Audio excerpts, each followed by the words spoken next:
Hello, welcome back to the Your Everyday Strength podcast. My name is Josh Sternberg. And if you are just joining us for the very, very first time, I want to thank you for being here today. However, if you are returning, again, I also want to thank you for being here because that means you keep turning up week in, week out. This is episode 24. And honestly, I can't believe I've done 24 episodes to start us off. I'm just going to start with that.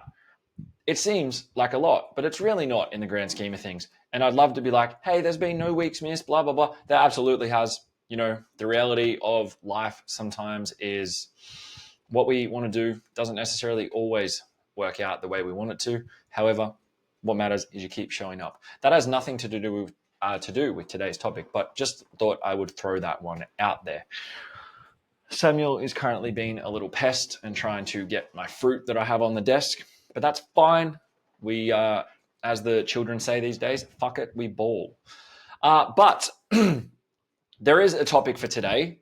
It is something that actually, funnily enough, I did a post on yesterday. So if you're listening to this, it is actually 2 days ago because I am recording this on Thursday, the 2nd of October. This is going to be released on Friday, the 3rd of October. Yes, I am that quick. Not in all contexts, not in all settings, just to clarify. But it relates to a post that I put up yesterday, which actually came as a byproduct of Trav, the mindset technician, actually setting me a task that was basically sharing a story that I hadn't necessarily shared before with people. I'll get to that one in a moment. But it then also coincided with a podcast I was listening to yesterday afternoon. I was listening to Chris Williamson's Modern Wisdom. I listened to his 1000th episode with Matthew McConaughey. And there was a section within that they actually discussed a very similar topic. Now, I don't want to say that, I got ahead of them because technically they released it this week or some shit. But I had this episode planned like 3 weeks ago. So maybe we just all operate similar mindsets. You know what I mean? Their production's much bigger than mine. But maybe one day, I will have 1 billion streams, 1,000 episodes, and Matthew McConaughey as my guest. Put it out there in the world, see what the world has to say about it. However, today's episode the title is The Invisible Work, what it really takes to build something great. Now, I want to firstly preface this by saying I wouldn't necessarily classify myself as having built something great yet. I'm on my way there. I'm definitely on the way there. I can't sit there and lie and, I'm not a multi-million-dollar company or corporation or anything like that. And I guess it depends on how you define success as to what you would deem successful. But it's actually it stemmed from a couple of comments that I've had from, people around me, friends, and they've meant nothing by it. There's been no malice in the way in which they've actually said it or made the jokes or made the comments or whatever. But two that have really stuck with me is one, because there is times in the week where I get to go to the beach twice a day, first thing in the morning when I walk Sammy, and then sometimes there is also a second time where I will get to go to the beach, whether that is just a downtime with myself or I will take Samuel again and we'll go for another stroll. Whatever it might be. And people will be like, oh, you're so lucky. You're really lucky that you get to do that. And I'm just like, I mean, yeah, I am very lucky. I'm very grateful that is something I get to do in my day. But I have built a life that allows that through putting in work for years on end. And another one is, and the boys who are listening, if they're listening to this podcast, which they generally do, will know exactly who I'm talking about. But they'll make jokes and comments and be like, oh, I'm sorry, I've got a real job. Oh, I'm sorry, some of us have to work real jobs, or we've got real whatever. And I'm like, oh yeah, cool, sweet. I mean, I guess a real job is defined as you clock in, you have somebody who tells you what to do all day, every day. You have set hours, you have to be there. You have to ask permission for days off. You have to ask permission to go on holidays. You have to ask permission to basically do anything. A lot of the time, I'm not saying all of my friends, because some of them love their jobs. Some of them hate their jobs. Would I classify some things as real jobs? Depends on how you define real. Anything that I think pays the bills and you're happy to turn up to and do, or if it's a means to an end, or it's just helping you get by for now, that's a real job. I don't give a fuck if you're flipping burgers at McDonald's or you're the CEO of a corporation. They are real jobs. Everything that you were doing, anything that brings in an income that allows you to support yourself, support your family, do things in life, that's a real fucking job, for one. I want to preface that. But a lot of people think they want what you have until they actually see the work it takes to get there. And I know that there's going to be a lot of coaches who do listen to this and they'll probably resonate pretty fucking heavy with it. They will understand where I'm coming from. They'll understand what I'm saying. And there might be some people out there who don't get it. And that is perfectly okay too. This is why I wanted to do the episode, because I do believe in this day and age, it's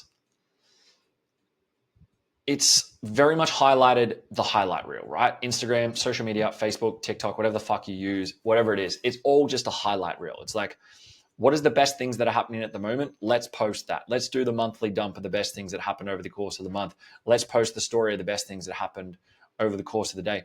But what a lot of people aren't doing is posting the shit that actually gets them to that point, gets them to the point of being happy, gets them to the point of living that life. Now, I got friends who go to Europe every single year and they would work, quote unquote, a real job. They clock in, they clock out, but they save their fucking ass off. They work hard and they afford themselves the luxury to go to Europe. Do I classify them as lucky? No, because they've worked for that. If they won the lottery and that's what afforded them the luxury, sure, that might be lucky. But for the most part, these are people who clock in, work their ass off, get the job done, get out of there, go to Europe, fucking enjoy themselves on a boat or whatever the fuck they want to do. And sweet. Some of my friends, that's not what they want to do. I have no interest in going to Europe anytime soon, but I'm working for other things and I'm working to afford a life that I like to do. I love going to the beach twice a day. That is living for me. That I fucking love that. I'm moving to the beach. I'm moving to a beachside suburb because that to me is luxury. I will work hard to afford to live in a place that I'm happy and content with, that is close to the beach, that I can walk there. I might pay a hell of a lot more rent than others might, but that's what I want to work for. And that's what I like to do, right? So it's really hard to say to someone like, you know, I've got a real job or I've got this or whatever the case might be. Now, it's not, I really want to start this as well. Well, I've already started, really. We're fucking 7 minutes in. This episode is not to complain. I am by no means complaining about any aspect of any of this. I really just wanted to show the real side of building something meaningful and share a few different stories and maybe examples over the years so that, again, if you're a coach, you can learn maybe a thing or two about what it really takes. And if you're not a coach and you have no interest in coaching or anything like that, you have a coach, then this might also give you a better understanding about the journey with which your coach may have gone through. And I think anytime that we can understand what others have gone through better, we can then understand them better and we can sympathize with them, we can empathize with them, we're able to relate and connect with them better. And I think that that is a beautiful thing. So with relation to, you know, the perception versus reality, I've already mentioned it. Instagram is just a fucking highlight reel for 99% of people. And for the people who do actually post the low times, they get told they're attention seeking. They get told, oh, that's so negative. Why would you put that out there into the universe? Why would you do this? Well, that's the fucking reality of life, right? Like, it's not all sunshines and rainbows. And if you live a life that is just nonstop sunshines and rainbows, I am so happy I'm genuinely so fucking happy for you. Maybe come back down to earth a little bit. Maybe get a little bit of reality in your life, because it's not the case for everyone. And if you can't at least sit there and understand that that's not the case for everyone, then like, I'm not the one to be able to help you with that, I'm afraid. But it very much just highlights the results. It doesn't highlight the process that someone took to get there. I can tell you right now that I follow Nui, who is the direct debiting company that I use. And every single day, there is a coach somewhere getting posted that they've had a 20, 30, 40, 50K payout. Now that could be that's for the month or the week. I've seen so many 20 to 30K payouts for a week. Some people have their payouts due daily and they're getting like 10 grand payouts a day, in a fucking day. My goal when I started as a coach, when I went back out on my own, was to get 10K for a month. And it could be very easily for me to turn around and go, oh, well, they're just fucking lucky. They're lucky. They're this, they're that. But you know what? I also understand the depths and the levels that some of these people would have to go to. I also understand the work that probably goes on behind the scenes that you don't see. The countless hours sat at a computer, helping people, talking to people, doing programming, and all of this. And again, this isn't to discredit any other industry. This isn't to discredit anyone else's job, but anybody who works in an office. Most people who work in an office, they will probably work around 9 to 5. Now, that's about 8 hours. Let's factor in lunch, piss breaks, etc. You're probably really working for about 6 to 6.5 hours a day. It can be very mind-numbing. It can be very boring. You might love your job, and it can still be a little bit fucking boring. Coaching's no different. I fucking love my job. I love programming. It's actually one of my favorite things to do. But I can tell you right now that there has been times where I've sat there and I'm like, I have 20 programs to write today. That's fucked. And then you'll end up spending 16 hours, sometimes more, sometimes less, doing so, because that's the work that needs to be done. But you know, a lot of people see the wins, not the process. They don't see the early mornings. They don't see the missed social events. They don't understand the stress of running a business. They, don't understand having to deal with an accountant and having to go through that process of ensuring that your tax is right and, all that sort of shit. I can tell you right now, you can very easily think you're doing the right thing with the ATO, and then they're just going to turn around and fuck you. They love it. I know firsthand. I got fucked. Was it my own mistake? Absolutely. Did I fuck up a few years back? Yes. I can tell you right now, when my accountant shook his head and goes, we're fucked, that was not a very nice moment. When he handed me a piece of paper that said I owed $32,000 to the ATO, that was not a great moment in my life. That was fucking shit. I was like, well, I've absolutely played myself here. But that's not factoring in money I had already paid the ATO for that year. So I just want to preface that. I do pay the ATO. I put money into an account for my tax every single week. But I fucked myself over. It's a long story. We're not getting into that today. If you are listening from the ATO, I love you. Thank you for all that you do. You're great. Please. I love you. Social credit score has just gone down massively. Unbelievable. Anyways, continuing on. Yeah, so it's to highlight these things. And the building blocks that people that don't, you don't see what it takes. Now, it's very easy to look at my life now and go, okay, well, he gets to go to the beach every single day, twice a day sometimes. He works the hours he wants to work. He works the days he wants to work. I can work from anywhere I want in the world. I can literally anywhere I can take my laptop and connect to Wi-Fi, I can work. It doesn't matter. I could go to Bali right now and sit on the fucking beach. I could go to Europe, sit on a yacht with my laptop and work. Perfect, right? That's lucky. But I'll tell you, it came with fucking hard work. When I was doing my Cert 3 and 4 in fitness, I was working full-time as a sales manager at Genesis. I was a full-time sales manager. The hours were more than full-time. I'll tell you that much right now. When you're the boss or the manager, you don't work 9 to 5. I was working 7 till 7, 6 days a week, pretty much every week. Rotating roster where I would work weekends every second week. And on top of that, I was doing my Cert 3 and 4. So I was then also having to go and do my working hours. So I would be up at 3:30 every single morning. I would be at the gym that I was working at by 4 to 4:30. I would then set up the class, have it ready by 5. I would run the 5 till 6 class. I would then leave. I would drive from there straight up to work, where I would work for anywhere between 10 to 12 hours throughout the day. I'll then drive home. I worked in Yatala at the time. So anyone who knows the Gold Coast knows. And I was living in Rabin, in Varsity. So that's about a 45-minute drive some days with traffic. I would then drive home. I would eat biscuits on the way home. I would go to the gym. I'd normally be at the gym by about 8:30, 9 o'clock. I would train until 10 or 11. I would then go home and I'd repeat that process again. And I was doing that 6 days a week. It's long days, not a lot of sleep. I was a tired boy, but it was worth it because then I got my PT certificates and I was able to start my job as a PT. And I did that. And when I first started as a PT, I made no money for about 6 to 7 weeks. None whatsoever. Now, people might go, oh, okay, well, that's, you should be prepared for that, blah, blah, blah. I had no fucking idea that that was what was going to be the case. We weren't taught much business stuff within the certificates. Anyone who's done them will know the Cert 3 and 4 are not worth the piece of paper they're written on half the time. And the recommendation I have for anybody who wants to get your certs, and I will say this every single time to anyone and everyone who asks, find the quickest and the cheapest place to do it, get it fucking done, go and pay to do courses, mentoring, everything else elsewhere, because you will not learn what you want to from the Cert 3 and 4. It's just a bullshit certificate.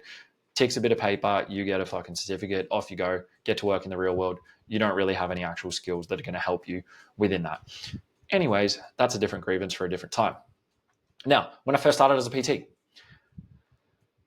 I was working in a gym. I was doing as many free sessions as I possibly could. Now, to get these free sessions, I had a call log. I had a list of names that at the Jets that I was working at that they gave me and said, call these people. I probably called in excess of 1,000 people to offer them free sessions. The amount of hang-ups, the amount of fuck off, the amount of don't ever call me again, the amount of no's, the amount of all of the rejection that I dealt with. And I still just kept going through the call logs, going through the call logs, going through the call logs. Every time it was a member's birthday, texting them happy birthday. Hey, you know what? As a birthday celebration, do you want a free session? I just kept doing that. I was rocking up, teaching classes. Every single time that I was in a class, I was trying to talk to people and build a business. And eventually it got to the point where I did. And I was very fortunate that I made one connection that led to a second client, which then led to the whole friendship group signing on, which then led to the external group that I was a part of signing on. And eventually my client base built up. Now I was very fortunate. I was fairly well the only PT within that Jets for the first year. So I had pick of the litter. I still had no fucking idea how to run a business. Realistically, I still had no idea how any of it worked. All I knew was people paid me money, I trained them, and that was basically it. I would write my fucking meal plans on Word in a table, and I would sit there and actually manually type out the calories, the macros, all of it. I would type all of it out manually. We don't have the same shit that we have nowadays. There was not these training apps. There was not all this fancy stuff available. It wasn't until the back end of my first year that there had been. Now, one of the things that had been instilled in me within that time frame was the power of further education. So I got my Cert 3 and 4, and basically, as soon as I started making a little bit of money, I started looking for extra courses to do. Programming, nutrition. I wanted to learn more about all of it. I was rocking up to seminars. I was going to workshops. I was barely making much money at all. I'm talking less than $500 a week. And you could survive on that back at one point on the Gold Coast. You can't now, unfortunately. I pay more than that just in rent alone, but that's fine. And I was investing it back in because I knew that long term, to be the best person, to be the best coach I could be, I needed to continue to learn to offer a better service for my clients. And the more I knew, the more I could help people. The more I could help people, the more people would be willing to pay me. As much as everybody who works as a PT, a coach, whatever the case might be, wants to sit there and say, I do it for the love, I do it for this, I do it for you, do it to get paid as well. It's a fact. Nobody's going to run away from it. Nobody's going to shame you for making money. And anyone who does needs a reality check. It is what it is. Everybody fucking works for money. Most people work things they hate. At least we get to work jobs that we fucking love and are really passionate about.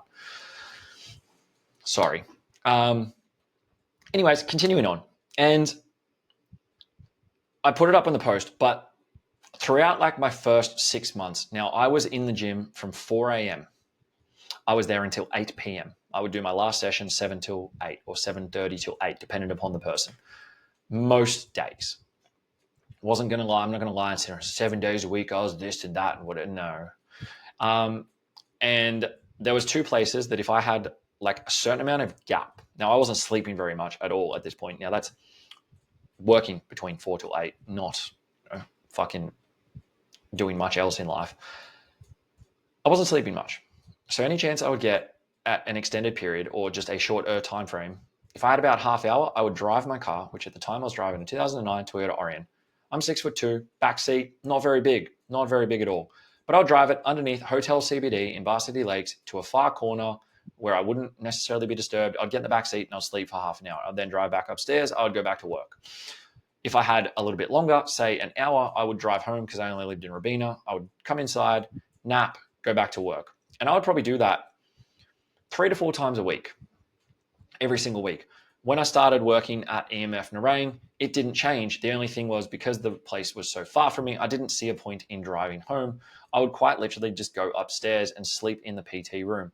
Now, there's plenty of videos of me being scared awake. There's plenty of videos of me sleeping whilst at that job.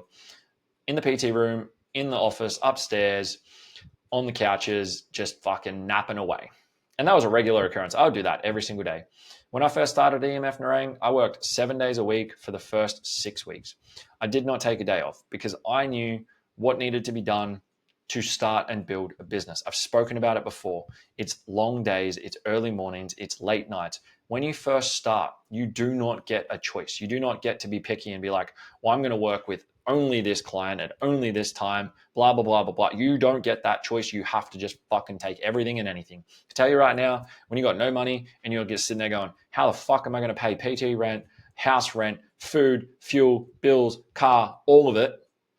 And somebody goes to you, I'll pay you $60. You're like, fucking oath you will. Thank you. I don't care who you are. Once you get really good and the demand is there and people learn that you actually know what the fuck you're talking about, then you can be a little bit more picky. But for the start of it, you don't get to be picky. And it's not even just actually working with clients. It's the outreach. It's the marketing. Nowadays, with the rise of social media and everything like that, and I hate talking about this because people will find a reason to talk shit about it. But making reels, making content, showing up on Instagram, all of these things. Now, people might sit there and go, oh, it's easy to make a reel and show up on Instagram. And to be honest, it pretty much is. Like, no reel I make nowadays takes me more than half an hour to film, edit, upload, caption, the whole shebang. But it can be tedious. It can be boring. As with anybody else's job, it sometimes is a means to an end that you have to do that you don't necessarily want to. And I'm not complaining about that because, again, it's pretty fucking easy. And I'm not out in the sun having to build a house. I'm inside my room half the time. I have a fan on right now. I have a portable aircon if I need to set it up when it gets hot. I'm doing pretty well. I'm happy. I'm content. But it's these little things. And not only that, but you still have to then maintain your own training. You have to maintain your own mental health. You have to maintain recovery. You have to show up for your friends, for your family. If you're in a relationship, you have to show up for that. If you're not in a relationship and you want to try and get in a relationship, you have to try and figure out a way to show up for that as well.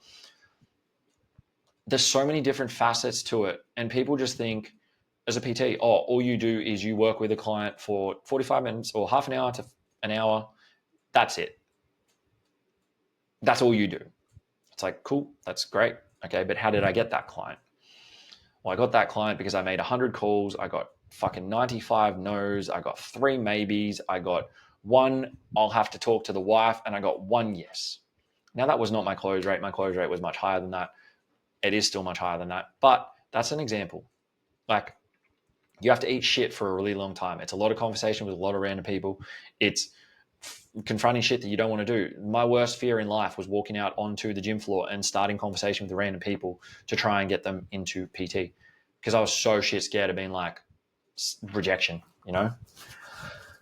But you have to do it. And that's how you build a fucking business.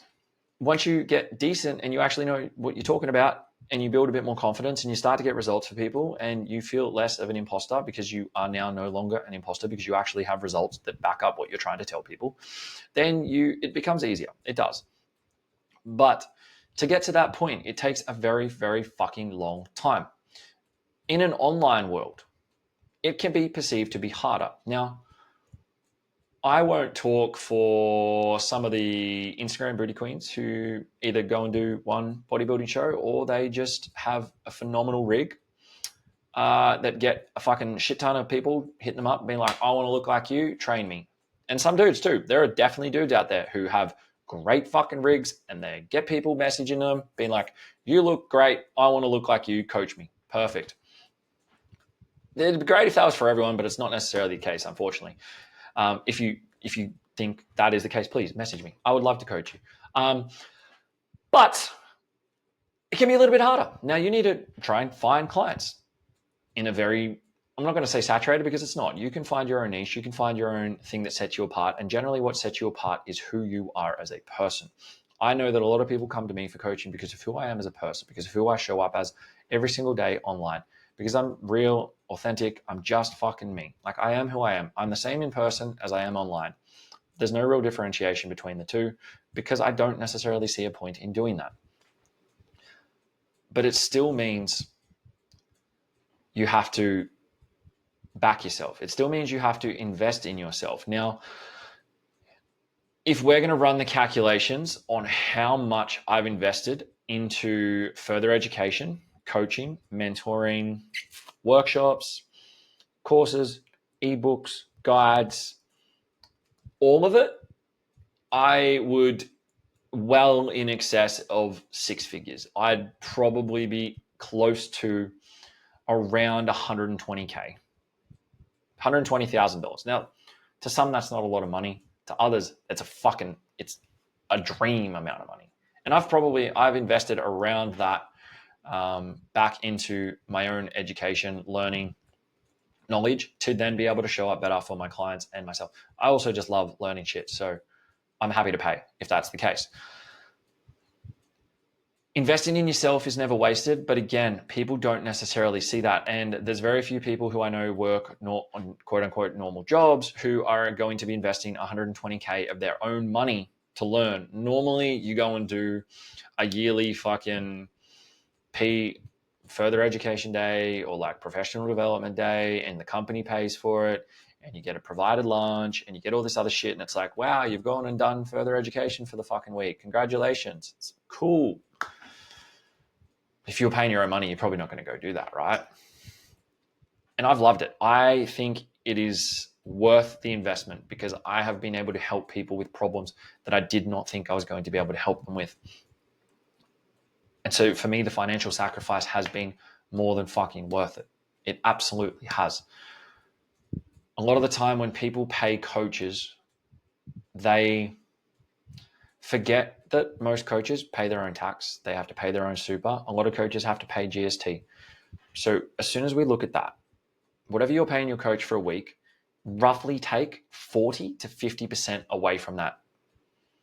Now look at the amount of hours that coach might spend with you per week, or if you do weekly check-ins, fortnightly check-ins, calls, whatever the case might be.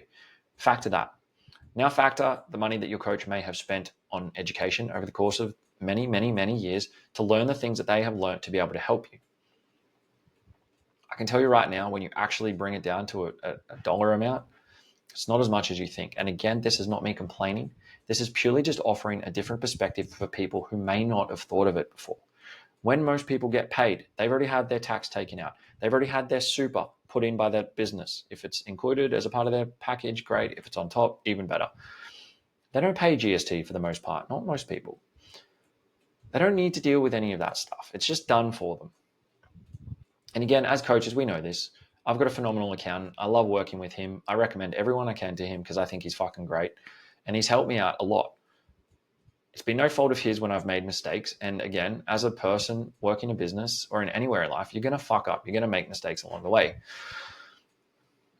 It's just one of those fucking things, right?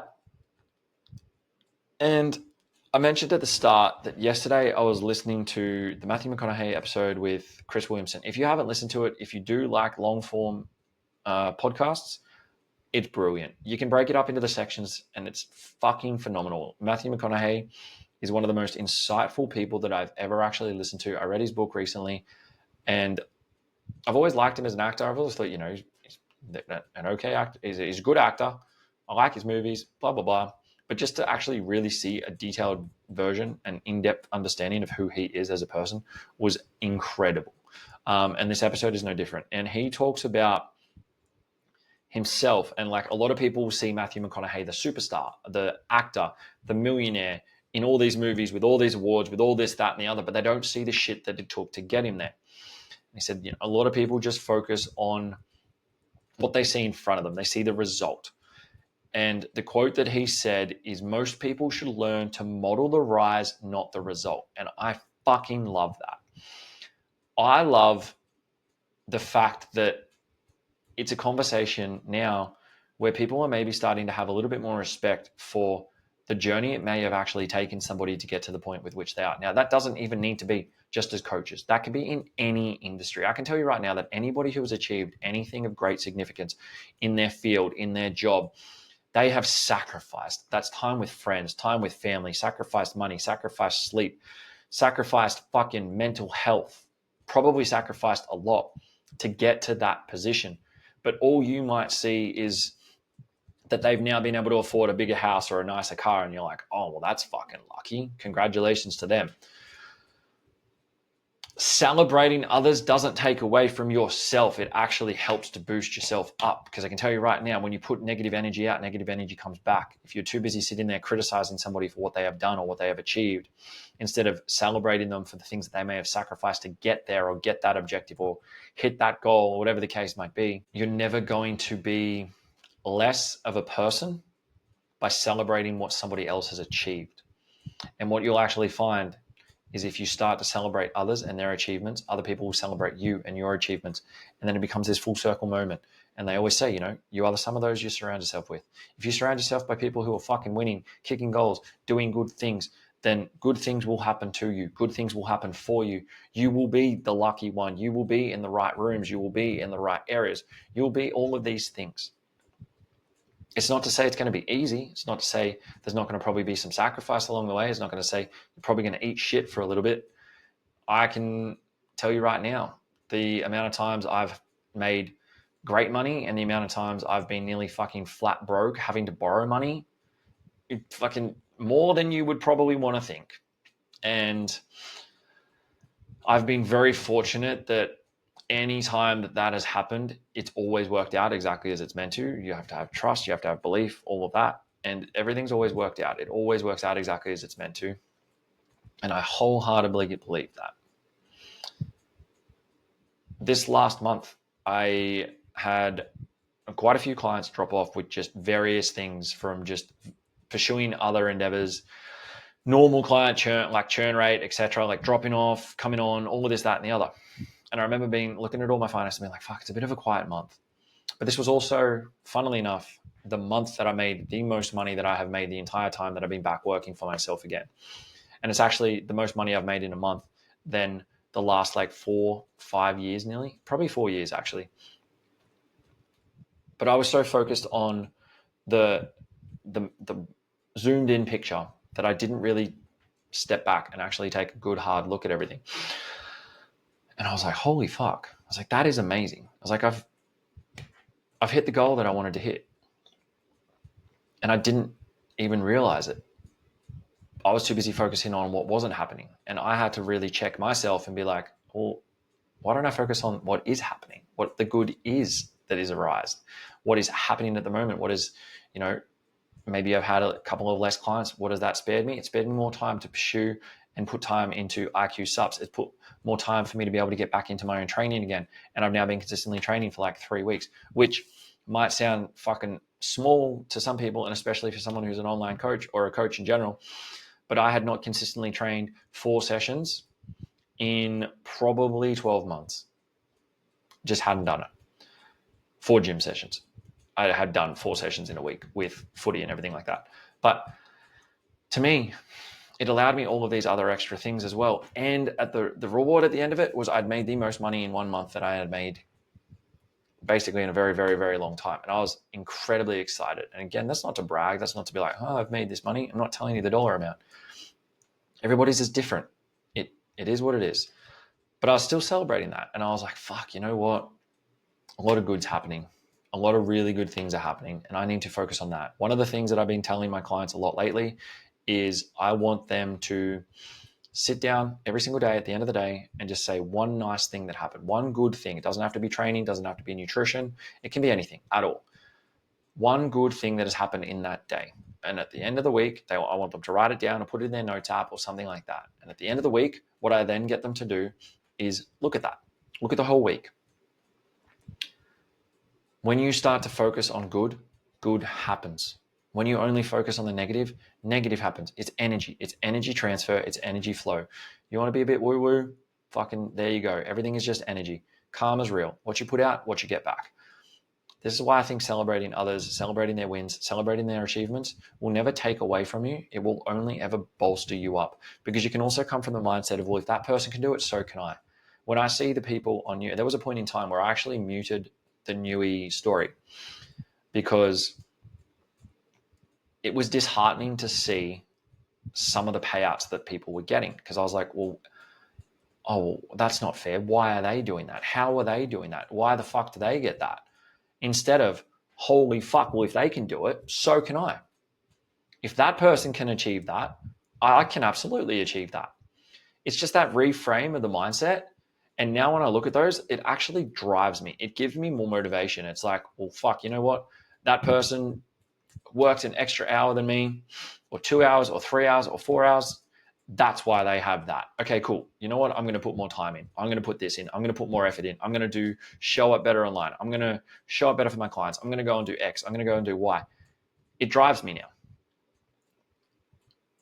Reframe the way you think. Reframe the way you perceive what's going on around you. Celebrate your fucking friends. Celebrate those people winning, and you will also win. That is just fact of life, baby. I've given a bit of practical advice already, but if you're an aspiring coach, start small, stay consistent, build your systems early, even if they feel unnecessary. Get an accountant, set up a direct debit company, have fucking proper contracts drawn up by a lawyer if you have to, have the training app set up, learn nutrition, learn proper advanced programming methods, learn all of it. Learn as much as you fucking can. It might not be relevant right now, but I can tell you right now, there's things that I did way back when I first started as a PT or a coach or whatever that I still use to this day. There are some things that I will go back and I'll use a guide or a reference book or all in my brain. I'll go, oh, wow, actually I learned X about Y at this point in time. I'm going to go back and find that, and I use it again. You're never going to lose by learning. That's just a fact of life. And get comfortable doing the shit that no one wants to do. Get comfortable with the early mornings. Get comfortable with the late nights. Get comfortable with the last minute client cancellations. And you've gotten to the gym and it's 5 a.m. in the middle of winter and it's fucking freezing. And now you're standing out the gym cold, tired, probably hungry, wondering, oh, well, I'm not getting paid today. Set it up so that you do. That there is a possible way. If you're not sure, let me know. I'll tell you. But just be prepared to do the shit that no one's going to see, that you're not going to get a pat on the back for, that no one's going to clap for, to get the result that people will then clap for. That's just all I'll say. Unless you're going to be willing to share the process with people, in which case I guarantee your business will probably fucking flourish, because once people start to see a real authentic person showing up online, they gravitate towards them. Authenticity will trump everything every single time. If you're an athlete or a client, or you have a coach, or whatever the case might be, try and have a think about the invisible work your coach might do. Again, you might sit there and, because you only speak to your coach once a week for check-ins, and you might have a couple of messages back and forward, you might think that they're not doing much. But if you factor in the time spent with you, and then you times that by X amount of the clients that they have, if you then factor in them still doing their training, them still having to do their food, nutrition, sleep, looking after their mental health, looking after all of that aspect of their life, if they have partners, kids, which I'm sure is the same for a lot of people.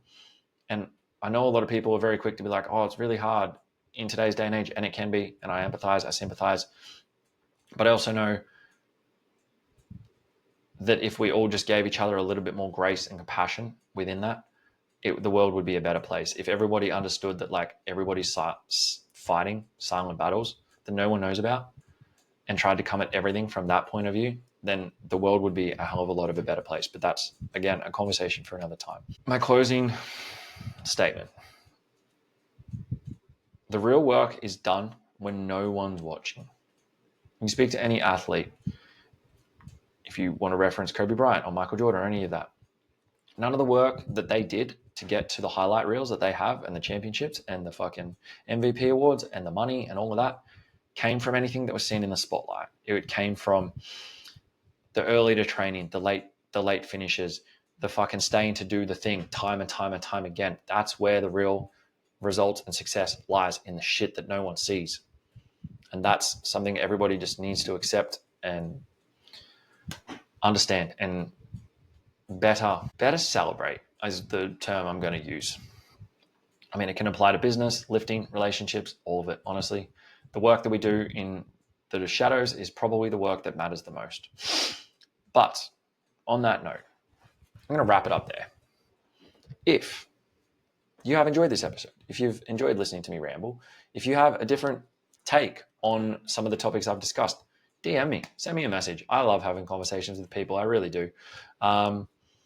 If you've got fucking stories of invisible work that nobody's really celebrating, or you're struggling at the moment because you're doing work that nobody can see and you're wondering if it's worth it, send me a fucking message. Tell me. I'll be your accountability buddy.